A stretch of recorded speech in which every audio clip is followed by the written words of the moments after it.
Welcome to the Box Score Sports Podcast.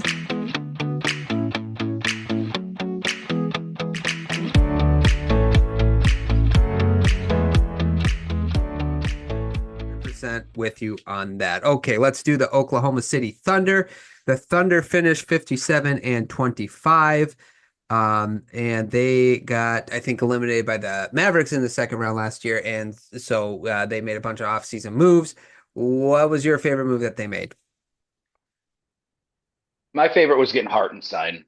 I think that's what they needed rebounding. They needed a physical presence more than anything else. And he was the one option. They probably paid a little too much for him, but you have the money. They have the flexibility to do it right now. So you got to go get that guy because, without it, even if all your young guys get better, Chet Holmgren doesn't look like he put on 40 pounds this offseason. So you still need that physical rebounding presence and a guy who can do stuff around the hoop with some lobs as far as passing around the rim. Yeah, I agree. That was one of my favorite. I also put Caruso down. I think having him next to Shea as a secondary ball mover but he's a catch and shoot guy too, and he's a defender.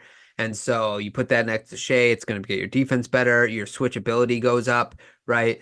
And you aren't asking Josh Giddey to sit around and shoot. You're asking Alex Caruso now to sit around and shoot, and he's a better catch and shoot guy than Giddey is. So that's a better spot for him. So I also like that move as well. Yeah, I mean, both of those guys are pretty much what they needed. Correct. To hopefully take the next step. Correct. Yeah. Least favorite move? Again, I know this is just like these two teams. When I looked at it, how could I nitpick what I don't like? I mean, they did the standard, sign a couple of these guys to 3-year fake contracts to get them a raise this year. But that's not a bad thing. That's an unnecessary but team building thing. But I mean, I don't see anything. They got what they needed. Yeah. I put NA. I didn't have anything for this team. I tried to nitpick, but I'm like they got the two pieces they needed to make this team ready to go. So I'm with you on that. Biggest question? For me, it'll come down to players that can shoot versus their defensive players. So Hartenstein, not a shooter. He's fine, 15 feet and in. Caruso can, but he's streaky. Mm-hmm. And, Isaiah Joe's one of their better shooters. If you're playing Caruso, then Lou Dort's probably not playing. And not that Lou Dort is a shooter. So some of these grind them out games defensively, they're going to be hard to score a lot on. But if they match up with another good defensive team, I worried about their consistent shooting. And Chet Holmgren, another guy that they just had video of, he redid his shot that looks ungodly bad also. I don't know what these shooting coaches are doing on some of these teams, but to me, it came down shooting versus defensive players. Where's their line when they get into a tough series? That's a good one. What I'll ask you though, real quick, just on that shooting video, because I saw that as well, but then I saw someone say something about that's just a drill. That's not actually his shooting form. Is it his shooting form or is that a drill? I don't know. He was doing it like a workout, there's other players around. So, but then I was trying, if it is a drill, I don't know what kind of drill that.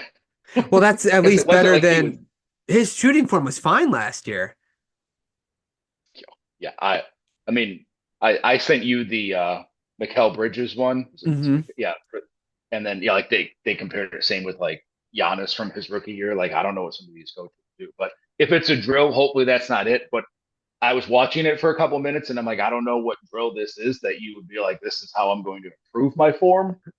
So I hope that's not his shot, but just it was weird looking. No, 100% agree with you. If that's a shooting form, people need to get fired. The same person that's messed up Giannis' shot.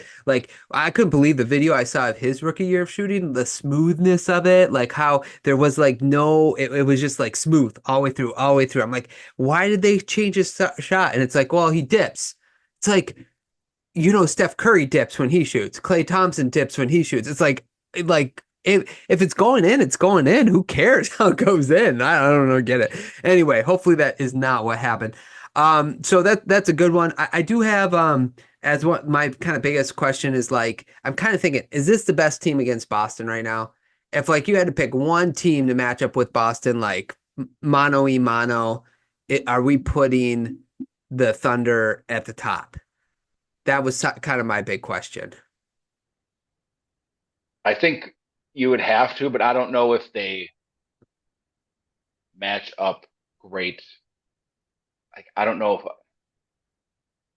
I would have to see Chet Holmgren Yeah, sure, improve fair this enough. year Yeah. because that's what makes it difficult. Because like Hartenstein can play, but if Porzingis is healthy and the Celtics go 5 out, that's tough if you're going to put Hartenstein out there. Yeah. Now, who's he covering? Or are you just going to stand him in the corner and then you lose his effectiveness? But before the season starts, they're probably coming out of the West, the best matchup to take the Celtics just defensively with all the size they can put out there and switch. Yeah, I think too, like, I agree with you. I think that on paper they are, but we'll have to wait and see, especially the improvements of some of the other players. And then the other thing, again, I'm just thinking moves here. Do you know that they have still the Clippers first round pick? It's like, okay, so is it finally time for them to cash in on because they have players that people would be interested in. They have picks that the people are going to be interested in. This is a team rearing to make a swing too that could add to their team before the cap gets really real for them. So that's the other thing, big question. Is this the team that's going to like shock us with a big trade, right? Not to like sort of close to the trade deadline, or maybe even a couple months from now, 2 months from now. You know what I'm saying? Yeah, it falls under. I know they have all these picks, and you try to balance now versus the future, but when you have guys you've drafted that are good, like especially when drafting, past results don't equal future success on the coming drafts. Right. You can be a good drafting team, but you're going to have some guys that don't pan out. And if you look really good, and maybe you like, oh, we need another guy that can shoot off the bench or someone with a little size that can shoot.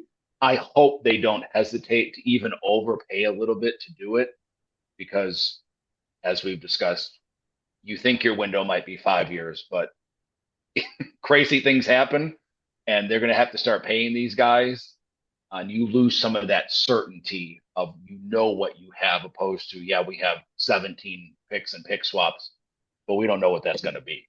Yeah, I agree. And the other thing is, like, if I'm a GM in today's NBA, I would be like, I want to, like, what's my 3-year plan? It's not 5 years anymore. Because not only do you not know, but like part of the reason you do not know is because what if Shea's like, yeah, I want to go to wherever. I'm done here. Like, you can't control how the player feels about things. So that's the other thing you got to be worried about too. Sure. Okay. Prediction. Contenders. I think they'll be the 1 seed in the West. Yeah, I have them as the favorites in the contenders, but I just put favorites by one team. So favorite to win the West, in my opinion, as of right now. Okay, let's Thanks so much for watching this clip of the Box Score Sports Podcast. I hope you guys enjoyed. If you haven't yet, please subscribe to our channel. Follow us on Instagram and Twitter or X. And we'll talk to you guys real soon. See ya.